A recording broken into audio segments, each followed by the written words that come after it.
Okay, so let me talk to you about the cards. So we have the devil, and the devil deals with temptation. Okay, so in this deck in particular, it's definitely it's like I'm hearing payout. Okay, so it's this fruit in the tree is the snake that is coiled around it.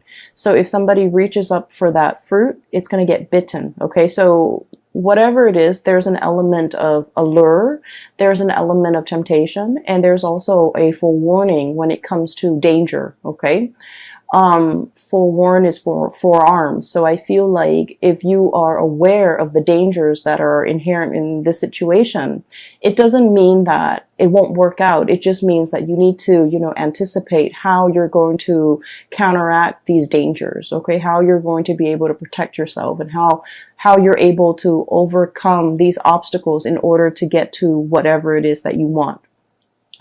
The colors on the other side of that wall, it's very vivid. It's very like, the colors are like, it's like Technicolor. They're the hues, the spectrums are very, very vivid. And so I feel like there's definitely something that is very eye-catching, that is catching your attention, that is drawing your attention, and it's kind of like beckoning you to come towards it. And I feel like for many of you, this is definitely career opportunities, okay? We have here Three of Pentacles. This is a situation where we can apply our skills, where we can take on more responsibilities, where we can coach other people, where other people come to us for advice, come to us for counsel, or even come to us because we are kind of like the expert in our fields, okay? So this is a card about consultation. And we're going from the Three of Pentacles to the Four of Pentacles. And the Four of Pentacles is usually like we have a finite amount of resources. And the Pentacle suit deals with, money, tangible things, assets, and things of value. So I feel like there's a major opportunity here for some of you guys to gamble, to to bet on something, to invest in something. And it's all very, very speculative. Okay, so once again, when it comes to like financial speculation, okay, making like educated guesses or making smart investment, it definitely requires a lot of research. It requires a lot of preliminary, background work in order for the venture to pay out. So I feel like there's a situation here and you have a finite amount of resources and you're not sure where to devote your resources. And I feel like some things are a big risk and others are very, I want to say the risks are a lot lower. And so I feel like normally you guys are normally very risk adverse. Okay. So I do sense like in this situation, it's like what you see is not always what you get. So I feel like there's going to be some huge payout too. Okay. But once again, there are inherent dangers with speculation, right? Like we're not always 100% sure how things are going to pan out. So it's really important for you to do your research and to make sure that whatever you get yourself into, that you come prepared. Okay. So I definitely feel income generating opportunities here where you're able to like multiply or even double or triple your income. And then I also feel as well, the need to come into a situation very, very prepared. Okay. With these two cards, what I do sense is, right next to each other, the Three of Pentacles is consultation. The Four of Pentacles is holding back. Okay. I feel like there's somebody here, who is a little bit like, it's almost like you're not really sure if you can trust them. Okay. So should you reach out and consult them, or should you, should you offer your expertise, your skills, and your guidance, or should you hold back? So I feel like there's a situation here where things are very, very opposite. Like the energy is very opposite. There's a temptation here to either reach out or there's a temptation to hold back. Reaching out requires a lot of work and a lot of effort. Holding back ensures that things are safe and things are very, very stable. The four energies, it's like the four legs of a table. It's very stable. It's very sturdy, but it's also really, really stagnant. So I feel like you're grappling between a major decision. There's a big temptation here in the picture. You're trying to weigh out your pros and cons. I have here, and this is the Strength card, and the Strength card is basically, with this card in this deck, it's not the standard Rider-Waite interpretation, I feel. There is that infinity symbol up there, okay? So it's like wanting to make the right decision. Not only is it like the right thing, but morally right, okay? Wanting to do the right thing, wanting to balance things out, wanting to like, I feel like fix a situation or really understand all the inherent risk involved before you make a decision, okay? So you're operating from a space where you're not really making a move. You're testing the waters, you're assessing, you're scouting, or you're just trying to get a lay of the land or trying to get like your bearing before you act, okay? So this is a card about deep contemplation, but coming from a space where you want to be responsible. You want to do not only what is right, what is expected of you, but what is also morally right, okay?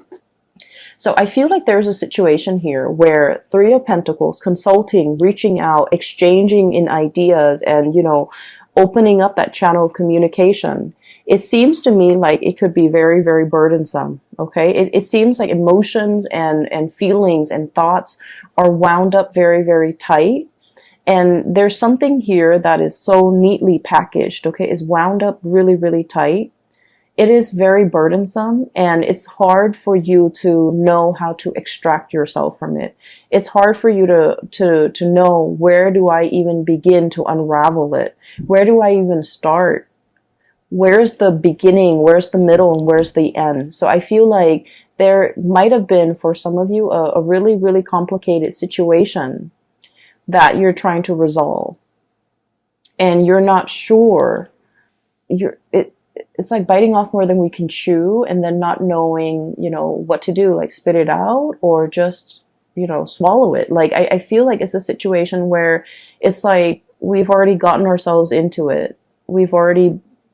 It's like too late to back out, but at the same time, it's more work to continue, like sunk cost, okay?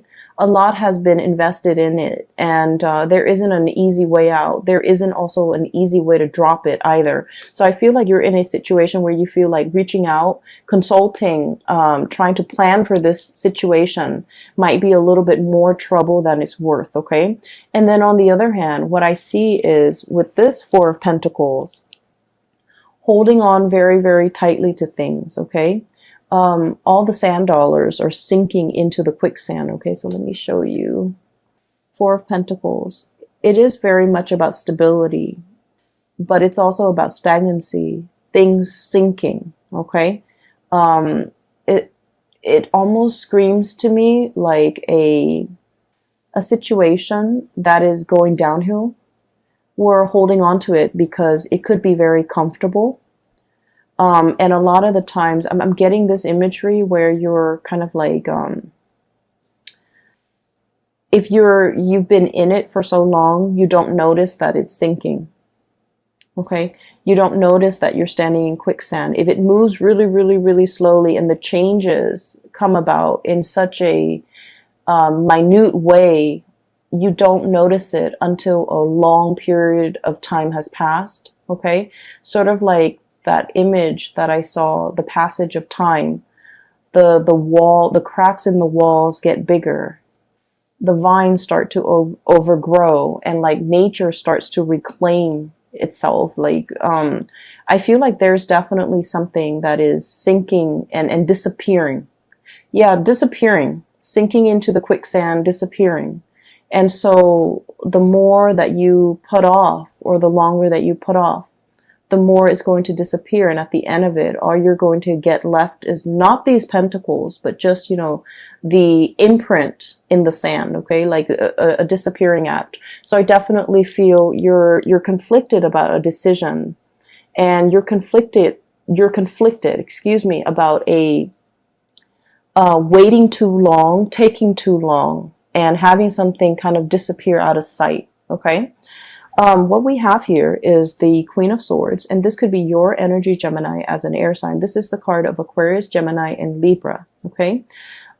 When I first saw this card, the thing that really stood out is not so much the blue eyes, but the moon in the background, the crescent moon, okay? It seems almost like an eclipse to me. So somebody in the interim, if we're taking our time, if we're taking too long, it indicates an eclipse situation where somebody might be eclipsed out of your life, where somebody might turn very, very icy and very, very cold and very distant. And they're kind of like on the move. Okay, this is very menacing. Usually this card, you know, it's not menacing, but in this deck, it's almost like somebody who's on the prowl, somebody who's a predator, an energy that's very predatory, and an energy that's of somebody who is like, you know, like almost like night vision. They have such strong insight, and they can see through. It's almost like having X-ray vision. They see through everything, okay? It's somebody who's very discerning, who's very, very sharp, and they can be extremely intimidating to deal with just because nothing passes or nothing goes unnoticed. Nothing passes through, and they see and they hear everything. So it's somebody with, like, you know, highly in tune senses, okay? But I definitely feel an element here about, you know, eclipsing somebody, disappearing, okay? So that's like the first image. There are two more. Let me try to remember. Oh my gosh, so I can't remember now. Let me see if I've taken notes here. Okay. So the whole concept about, you know, the eyes, okay, like turning cold and things like that, it's also as well echoed in this this card. We have here the Magician, sleight of hand, okay, covering something, concealing something, and it's almost like creating a distraction in front of the audience so that they're seeing what you want them to see. So I feel like for some of you, this could be your energy where you're dealing with somebody who's a performer, or you feel like you're putting on a show. You feel like at work, I have to be this way. And then at home, I have to be this way. And so I almost feel like role playing, somebody who's putting on a show, or somebody who's like going through the motions and you know, pandering to an audience. I have to be like this with this person. I have to be like that with that person. I have to be like this. And with Gemini, you know, you guys are already like the split personality. It is really, really important for you to realize who you are on the inside. So I feel like, you know, wearing the mask and putting on a show and the whole concept about having to perform all the time, you might feel like you're constantly under scrutiny, okay? This is like surveillance, okay? Like, it gives me like a very strong performance anxiety, having to pander to people, having to keep ourselves in check, having to behave a certain way, mainly because we are being watched, we are being noticed, we are under scrutiny. And this can be as well at work, where you're just feeling as if you have to perform, you have to reach certain quotas. Your subordinates' performance or actions or demeanor or behavior is a reflection of you, and vice versa. The end product that whatever it is that you produce in the work environment is a huge reflection of you. So I feel almost like a situation where you feel like you're under scrutiny, or you feel like you're in the limelight, and you feel almost like you have to cater to what other people want. And I mentioned before, and I never finished that train of thought, so sorry. With Gemini, it's really important for you to find your center, because your energy is very bipolar already because of that twin, you know, duality. And so it's important for you to know who you are. It's important for you to not have to put on these masks when you're dealing with different types of people. And it's important for you to show your true self and not have to feel like you have to conceal any part of yourself when you're dealing with other people, because in the process of concealing yourself as a dual sign, also as a mutable sign, you guys are very changeable. So from one day to the next, you're constantly in flux. Your value system, whatever you feel is important, I feel like you can bend rules. You can bend rules to fit a situation, okay? And because of that, the sense of morality, the sense of what's right and wrong, the sense of like what is morally acceptable versus what is morally not, these things can get very distorted when you have to pander to other people, when you have to perform according to what other people want, and when you feel like your true authentic self is not, coming to the surface. So it's really important for us to examine the image of ourselves that we are projecting into the world, how other people perceive us, how we can come into our own self-expression that expresses our authentic self.